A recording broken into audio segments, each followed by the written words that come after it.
அன்பு ஆன்மீக தமிழ் அன்பர்களே நண்பர்களே, உங்கள் அனைவருக்கும் தமிழ் யூடியூப் சேனலின் இனிய தமிழ் வணக்கம். தாய்மொழியால் இணைவோம், தாய்மொழியை வளர்ப்போம்.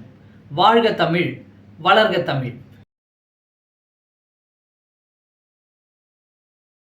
உங்கள் புழக்கடை தோட்டத்து வாவியுள் செங்கழு நீர் வாய் நெகிழ்ந்து ஆம்பல் வாய் கூம்பின கான் செங்கல் பொடிக்கூரை வெண்பல் தவத்தவர் தங்கள் திருக்கோயில் சங்கிடுவான் போதாந்தார் எங்களை முன்னம் எழுப்புவான் வாய்ப்பேசும் நங்காய் எழுந்திராய் நாதனாய் உடையாய் சங்கொடு சக்கரம் ஏந்தும் தடக்கையன் பங்கைய கண்ணானை பாடலோர் எம்பாவாய்.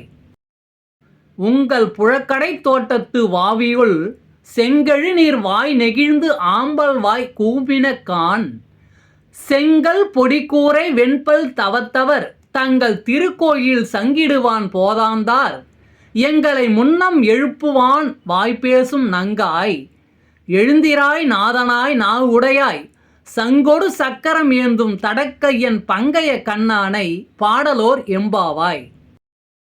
பாடலின் பொருள்: எங்களை முன்னதாகவே வந்து எழுப்புவேன் என்று வீரம் பேசிய பெண்ணே, கொடுத்த வாக்கை மறந்ததற்காக வெக்கப்படாதவளே, உங்கள் வீட்டின் பின்வாசலில் உள்ள தோட்டத்து தடாகத்தில் செங்கழு நீர் மலர்கள் மலர்ந்து விட்டன. ஆம்பல் மலர்கள் தலை கவிழ்ந்தன.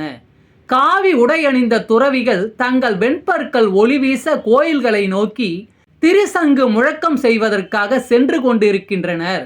ஆனால் பெண்ணே, சங்கும் சக்கரமும் ஏந்திய பலமான கரங்களை உடையவனும் தாமரை போன்ற விரிந்த கண்களை உடையவனுமான கண்ணனை பாட நீ இன்னும் எழாமல் இருக்கிறாயே. பாடலின் தத்துவ விளக்கம்: கொடுத்த வாக்கை தவறவிடவே கூடாது. வாக்கு கொடுப்பது மிக எளிது. அதை காப்பாற்ற முடியுமா என தெரிந்து பேச வேண்டும். வாக்கு கொடுத்துவிட்டு பிறரை ஏமாற்றுபவர்கள் கொஞ்சம் கூட வெக்கமின்றி திரிகிறார்களே என ஆண்டாள் வருந்துகிறாள். நாக்கு சரியானதை மட்டுமே பேச வேண்டும், சொன்னதை செய்ய வேண்டும் என்பது இப்பாடல் உணர்த்தும் தத்துவ விளக்கம். திருவெம்பாவை. காதார் குழையாட பைம்பூன் களனாட கோதை குழலாட வண்டின் குழாமாட சீத புனலாடி சிற்றம்பலம் பாடி வேத பொருள் பாடி அப்பொருளாம பாடி சோதி திறம்பாடி சூழ்கொன்றை தார்பாடி ஆதி திறம்பாடி அந்தமாமா பாடி பேதித்து நம்மை வளர்த்தெடுத்த பெய்யவளை தன் பாத திறம்பாடி ஆடலோர் எம்பாவாய். காதார் குழையாட பைம்பூன் களனாட கோதை குழலாட வண்டின் குழாமாட சீத புனலாடி சிற்றம்பலம் பாடி வேத பொருள் பாடி அப்பொருளாம பாடி சோதி திறம்பாடி சூழ்கொன்றை தார்பாடி ஆதி திறம்பாடி அந்தமாமா பாடி பேதித்து நம்மை வளர்த்தெடுத்த பெய்யவளை தன் பாத திறம்பாடி ஆடலோர் எம்பாவாய். பாடலின் பொருள்: ஆண்கள் அணிந்துள்ள காதணிகள் தண்ணீரில் ஆட, அவர்களின் தங்க நகைகள் ஆட, பெண்களின் கூந்தல் ஆட, அக்கூந்தலில் மலர்கள் அணிந்திருந்ததனால் ஏற்பட்ட வாசனை கருதி அதை முகர வண்டுகள் ஆட, குளிர்ந்த நீரில் ஆடுங்கள். அவ்வாறு நீராடும் பொழுது சிற்றம்பலத்தில் நடனமாடும் சிவபெருமானின் புகழை பாடுங்கள். வேதத்தின் பொருளையும் வேதத்தின் பொருளாக விளங்குகின்ற சிவனின் பெயரையும் சொல்லி நீராடுங்கள். ஜோதி வடிவாய் திருவண்ணாமலையிலே காட்சி தரும் அந்த சிவனின் மாபெரும் விருத்தாந்தங்களை எல்லாம் சொல்லுங்கள். அவனது மார்பில் தவழும் கொன்றை மாலையின் மகிமை பற்றி பேசுங்கள்.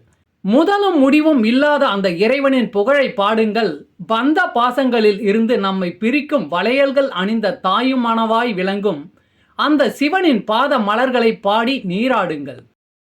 தத்துவ விளக்கம்: குளிக்கும் பொழுது உலகியல் சிந்தனைகளோ மனதில் இருக்கக்கூடாது. குளியலின் போது இன்ப உணர்வுகளும் பிற கீழ்த்தரமான எண்ணங்களும் இடம் தரவே கூடாது. இந்த சமயத்தில் நமசிவாய, சிவாய நம என்ற நாமங்களே நாவில் இருந்து வர வேண்டும். இந்த திருநாமங்களை சொல்லிவிட்டு அன்றைய பணிகளை திட்டமிட்டு செய்தால் நம்மை வெற்றி தேடி வரும் என்பது இப்பாடலின் உட்கருத்து தத்துவம். அன்பு ஆன்மீக தமிழ் அன்பர்களே நண்பர்களே, இவ்வீடியோ பதிவினை கேட்டு இன்புற்று ஆதரவு அளித்த அனைத்து தமிழ் உள்ளங்களுக்கும் எங்கள் மனமார்ந்த நன்றி. மேலும் இப்பதிவு உங்களுக்கு பிடித்திருந்தால் லைக் மற்றும் ஷேர் செய்து இதுவரை இந்த சேனலுக்கு நீங்கள் சப்ஸ்கிரைப் செய்யவில்லை என்றால் சப்ஸ்கிரைப் செய்து ஆதரவு அளிக்க வேண்டி அன்புடன் கேட்டுக்கொள்கிறேன். நன்றி. அடுத்த பதிவில் உங்களை விரைவில் சந்திக்கும் வரை உங்களிடமிருந்து விடைபெறுவது தமிழ் யூடியூப் சேனல்.